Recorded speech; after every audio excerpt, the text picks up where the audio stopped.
All right, welcome back, everyone. Our next speaker is Barbara Sanchez, a teacher, writer's advocate, and the host of the children's reading YouTube program, Barb's Book Buddies. She's been a teacher at Williamsville's Casey Middle School for over 30 years. Barb, I will turn things over to you. You can share your screen and start your presentation whenever you're ready. Great, thank you. Hopefully we can see the slideshow at the moment. Is that coming up, Leah?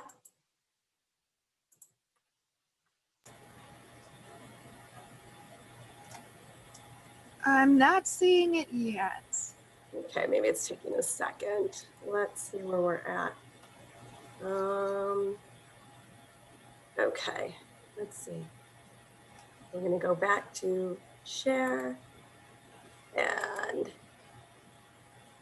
coming up now? Yep, perfect. Perfect, awesome, thank you. Thank you, everyone. I am so excited to be here today. And as much as children's books are absolutely my passion, I think my 5 points to ponder are going to be really useful for authors of all genres. And really where we need to start is with the title of my presentation, What Mo Knows and More. It's short, it's a little pithy, it's an alliteration, it rhymes, and hopefully what it did was make you a little curious.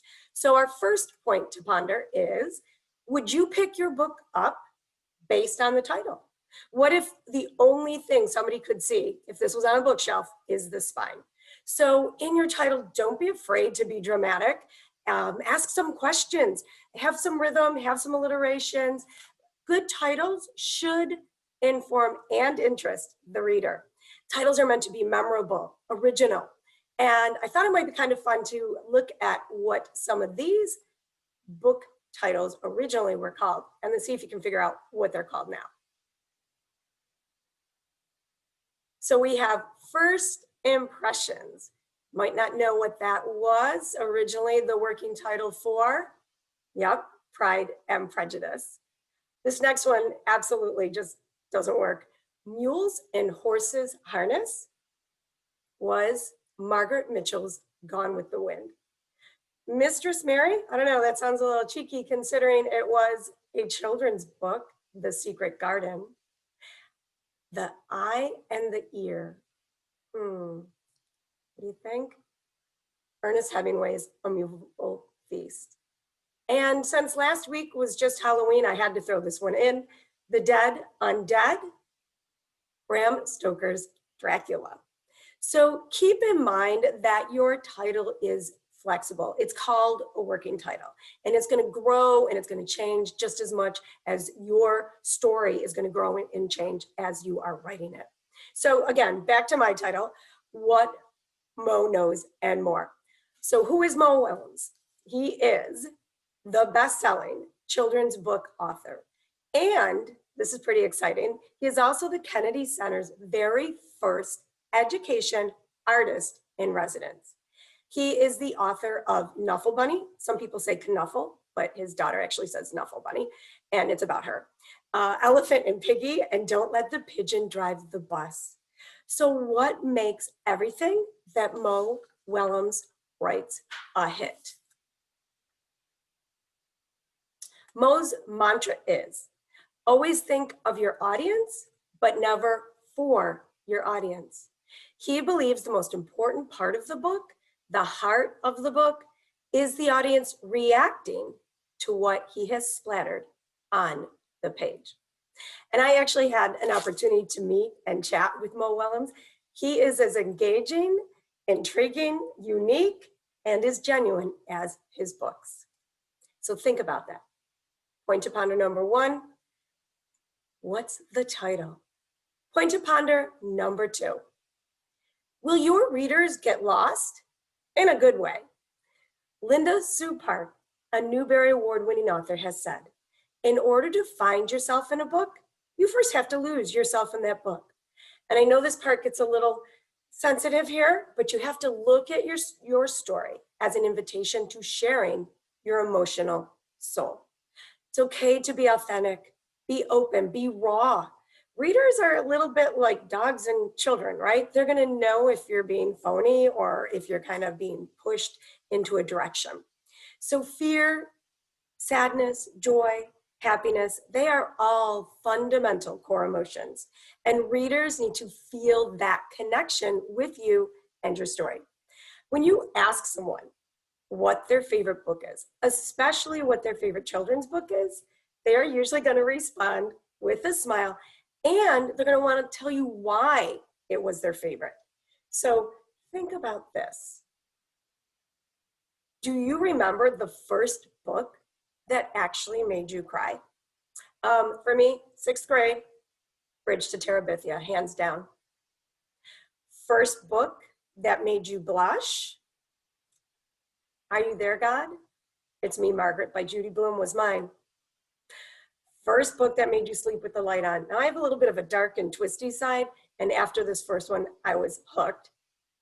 The Shining by Stephen King. I can picture myself being 13 years old in my room at midnight, flipping the light on. The first book that took you on an adventure? It's from The Mixed Up Files of Mrs. Baisley Frankweiler, for me, by E.L. Konigsberg. I would still love to get locked in an art museum. So I want you to think back, what were those books for you? And how could you make your book do that for someone else? Some things you want to try: evocative imagery. Just that term kind of oozes energy and emotion, right? So we know words and ideas that utilize our senses are going to be really powerful. So you're going to want to create some kind of sensory analogies or examples of things that your readers can relate to. So let's look at some of those 5 senses. And I do realize with picture books, a lot of times you're thinking, well, they're going to see the pictures. But would they actually see what your story is by just the words alone? So let's take a look at some famous pieces. And we don't have to read through the whole thing, but some certain words are going to jump out of here, hopefully. Whirling dust, torn spirals, harsh blue, blue bottle, curving flight. So what sense is jumping out in 1984 by George Orwell? Yeah, the sense of sight. Gives you a visual. You can almost picture what the scene is. Let's take a peek at which sense jumps out here. And in this case, it's kind of given away. But the only other sounds the sweet of easy wind and downy flight. So we can almost see ourselves standing there, but hearing, or maybe not hearing something, that beautiful silence that winter brings. So yep, that's our auditory or our hearing. Okay, I know it's going to be close to lunchtime pretty soon, so this might just push you right over the edge. But Elizabeth Gilbert in Eat, Pray, Love, thin, doughy, strong, gummy, yummy, chewy, salty. We look at the word bubbly, creamy, melts, right? We know what it's going to be. It's that taste. And that wonderful term, gustatory, just makes you want to take a bite. Maybe I need to order a pizza later. How about what sense jumps out here? Forrest Gump was actually a story. Someone asked me that before it was a movie. And when we look and we kind of feel things like stinging rain, big old fat rain, coming down sideways or straight down, you feel yourself. Everybody's been probably caught in some kind of storm before. And in this case, we can actually feel it. It's touch or it's tactile. So you want to keep in mind that one more sense is the most powerful sense. And it's not used as much as it probably should be in writing. And that is, I'm going to give it away, the smell or the olfactory. So when we see words like reeked or overheated or scorched, you can kind of, it's almost responding to it. In this case, it's probably not a real positive smell. It could be some wonderful aromas or scents that put you in the story. So you want to keep in mind that you're going to want to conjure up exactly what you're feeling, but also leave some room for the reader's schema. Where's their history coming from? What's their now look like? How are you getting into their life? Point to ponder number 3. Will your book demand to be read or eaten? I love this. I have to read this with you. In a 2006 interview with NPR, Maurice Sendak shared this. Once a little boy sent me a charming card with a little drawing on it. I loved it. I answer all of my children's letters, sometimes very hastily, but this one I lingered over. I sent him a card and I drew a picture of a wild thing on it. I wrote, "Dear Jim, I loved your card." And then I got a letter back from his mother, and she said, "Jim loved your card so much, he ate it." That to me was one of the highest compliments I have ever received. He didn't care that it was an original Maurice Sendak drawing or anything. He saw it, he loved it, he ate it. So what you need to do is get to your story early. You need to grab me, and then you need to keep a steady pace. What happens? What's happening next? Is there a problem? Is there a solution? You need to hang on to me, and then you need to end with making me feel something. Maybe it's a surprise, a resolution, a lesson, some kind of revelation. Remember, you need to gobble me up. For picture books, you do want to keep in mind the balance of words and pictures. Remember, your intended audience is a child, but an adult will most likely be reading it. So even if the parent is lost in your story, that 4-year-old isn't going to sit still for it. It's not going to continue to be read. We want to keep in mind that books not only teach us about ourselves, but also about each other. Beth Cox, she's fabulous. I follow her on LinkedIn. She is an inclusion and equality consultant, and she says, diversity just isn't about ethnicity, but it encompasses many different facets, including, but not limited to, disability, gender, and gender identity, sexual orientation, and family setup. Here's a little question. A man and his son are in a terrible accident and are rushed to the hospital in critical care. The doctor looks at the boy and exclaims, "I can't operate on this boy. He's my son." So how could this be? When this was originally thought through, the idea was to question our own gender stereotypes. And the obvious answer should have been that the surgeon was the boy's mother. But it could also be that the surgeon was his other dad. Diversity in children's books is really something that we need to focus on and demand right now. Our point to ponder number 4. Seek impartial ears and eyes. I think you've heard that from many of our speakers today, but it's really important. It's so hard for a family member, a really good friend, not to go, "Oh, I love it." But you really do need to step outside of that and get involved with some of the organizations that are out there. The SCBWI actually even states that except in rare circumstances, it is seldom a good idea for authors and illustrators to collaborate before publication. If your manuscript doesn't come to life visually without being explained, it probably does need a little bit more work. So you want to get involved. You need to join some groups that are going to support you. Locally, we have the BNCWI, which is a branch of the SCWBI, the Buffalo Niagara Children's Writers and Illustrators. I have met so many amazingly talented people and done some fabulous networking through there. And I heard that we're also going to have someone from our Just Buffalo Literacy Center. That's a wonderful place, again, to jump in and share some information. Megan Pipe from Just Buffalo shared with me that if you're just looking for community and inspiration, they have some wonderful writing workshops available too. So I also highly, strongly encourage you, go to author events, signings, and readings.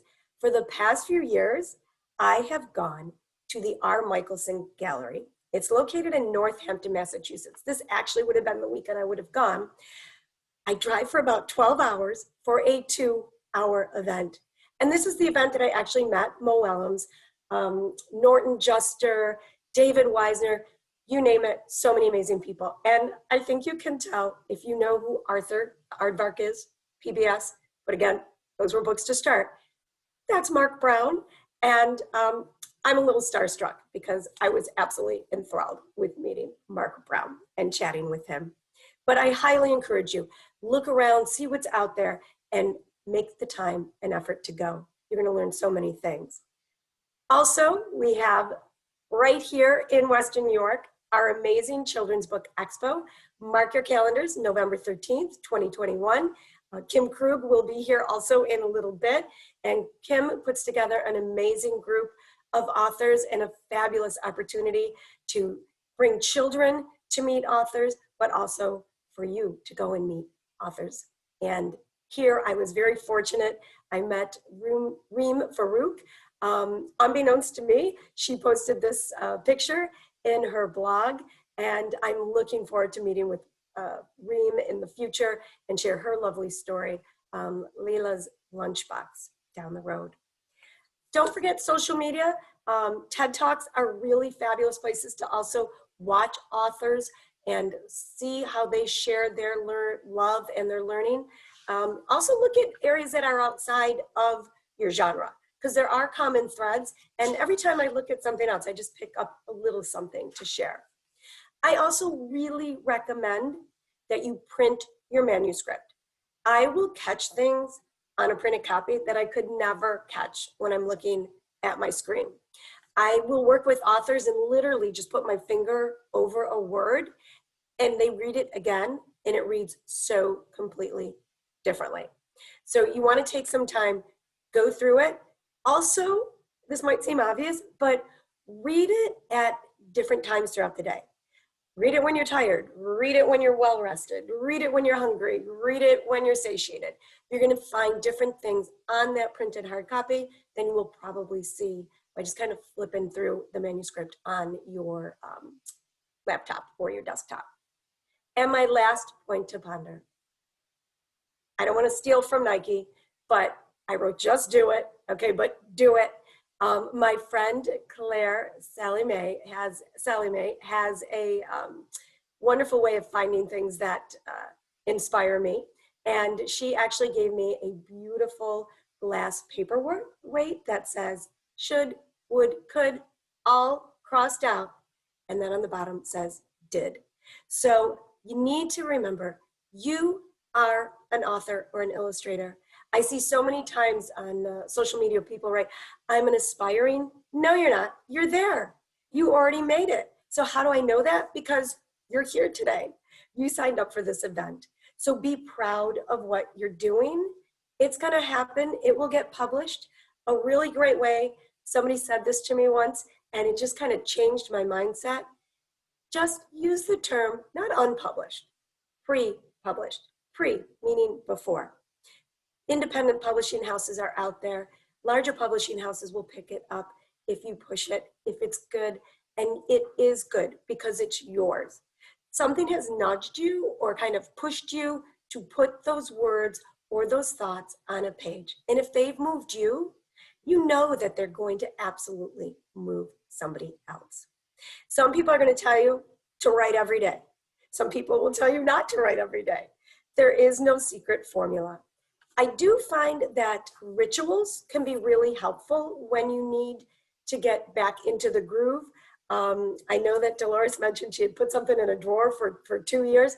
That happens, but going back and having those kind of rituals, maybe it's making a particular cup of tea, maybe it's pouring a glass of wine, I guess that would depend on what time of the day it is, a certain pen that you might want to use.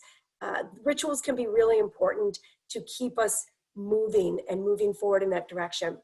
They can also sometimes be an excuse. Oh, can't write today, can't find my pen. We don't want to go there with it.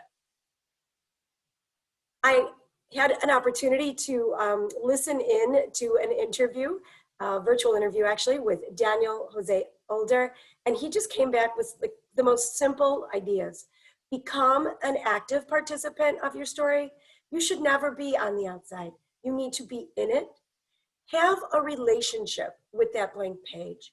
Go ahead and journal. Be honest. You don't have to show everyone everything you write. Just get it out of here, get it onto a page. And as obvious as it is, just tell the story. So we need to go back. I like to cycle back, as they say, and we need to look at Mo. So this is a picture of Mo Willems, and just for a little inspiration, realize that he says, and he likes to exaggerate a little bit, but that pigeon, meaning pigeon that drove the bus, was rejected by 23 billion publishers. But he also says something that's kind of revealing and interesting. The publisher that actually took his book said the exact same thing that all the publishers that rejected it did. They said it was unusual. And that, of course, he did not see as a pejorative. He saw it as a positive, and so should you. So keep in mind, we are all authors. We are all creating our stories. You, however, have decided to take those most vulnerable, admirable next steps and share and write your story. So my number one rule in parenting, if you don't want to be around your child, nobody else does. So I really believe that that pertains to your writing as well. Your story is your baby. You will need to guide it, discipline it, nurture it, let it grow. But most importantly, of course, you need to love it. So be patient with yourself, be patient with the process, have fun, good luck, be well, and as always, be hopeful. I would also like to mention my website is literally going to be launched within hours, I'm hoping. If you go to www.barbsbookbuddies.com, right now you're going to see my little sidekick, Herman. He has a little construction hat on, but it is literally going to be launched very soon.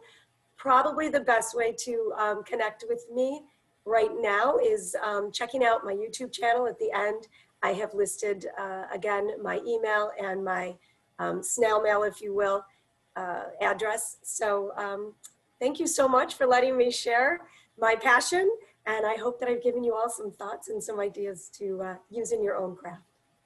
Thanks, Barbara. We have about 5 minutes left for some questions. And someone would like to know if you could talk to us about Barb's Book Buddies and what you do. Oh, absolutely. Yes, I would love to. So Barb's Book Buddies is my YouTube channel, and my goal is to represent independent authors and get their stories out there. So I will usually pick books that I think I can make pop or come alive, that I can help somewhat be interactive with. Sometimes my authors are with me if they choose to be, and that's great to play off of them. I think it's really important for children to see authors actively involved in sharing their stories. Sometimes my authors don't want to be a part of things, and that's okay too. That's what I get to do. And books come to me through a whole bunch of different ways. Sometimes it's word of mouth. I love going to my P.O. box because people will send me their books. I have a couple independent publishing companies that will send me books to look at for review. And that's pretty much how Book Buddies kind of started. I saw that there were so many kids that were just not using devices in a safe way, and I wanted to have some positive alternatives. So that's where the YouTube channel started. Ideally, I would love to have my buddies in front of me. Prior to COVID, I was able to do that, and we will again. But now we're just kind of moving in a direct-to-camera setting. We have another question about what does a writer's advocate do? So I'm kind of a coach, kind of a cheerleader. I put eyes on your story. I can be impartial with you and go through your story in a kind, caring, considerate way, and just give you a little bit of direction. As I said, sometimes if it's a hard copy, I will look at it, and what I normally do is sit down with an author, give them my points to ponder, they'll read through them, and then we'll sit down side by side if we can, or virtually, and go through their manuscript together. Just throw some different ideas back out to them, encourage them to use the evocative imagery. And so I think also as an advocate, getting their stories out there in different ways. So one of my favorite episodes I just filmed was based on this book, which is called Hope, Where Are You? And it's quite timely. And what was interesting about this book, it's about 6 children all around the world, how they handle pandemic and when schools close. And it's in 30 different languages, but one language it wasn't in was American Sign Language. So I worked with a local author, Amy Crockford, on putting it into American Sign Language. Actually, as I read the book, she signed it, and then that was posted on our YouTube channel. And then getting kids to watch and having some fun looking at books in a different way. Okay, and we only have about 2 minutes left, but I have one more question from Melissa, who asks, have you seen your viewership on YouTube change or increase due to the pandemic? Are more people looking for digital content nowadays? I believe they are. I have to confess, this started before, obviously, all of this happened. And then all of a sudden, everybody started reading books on YouTube. So it was kind of like, wait, what? But I do feel that I have a unique niche in the fact that there aren't a lot of people out there that are trying to represent the independent author. There's a gazillion readings of certain books, and I think it's really important for people to know that they do have that option and that opportunity to get their books in and out into the mainstream. Another little offshoot that I'm working on is with Kim Krug, actually, and another author, Dr. Robert Unseld Robinson. And we have a group that we're working through with Oshai Children's Hospital called the Courage and Kindness Book Club. And we do readings of different books that demonstrate courage and kindness. And that's going to be another branch on Barb's Book Buddies, and it's up and running right now with Oshai and the group called Stones Buddies through Oshai. Thank you so much, Barb.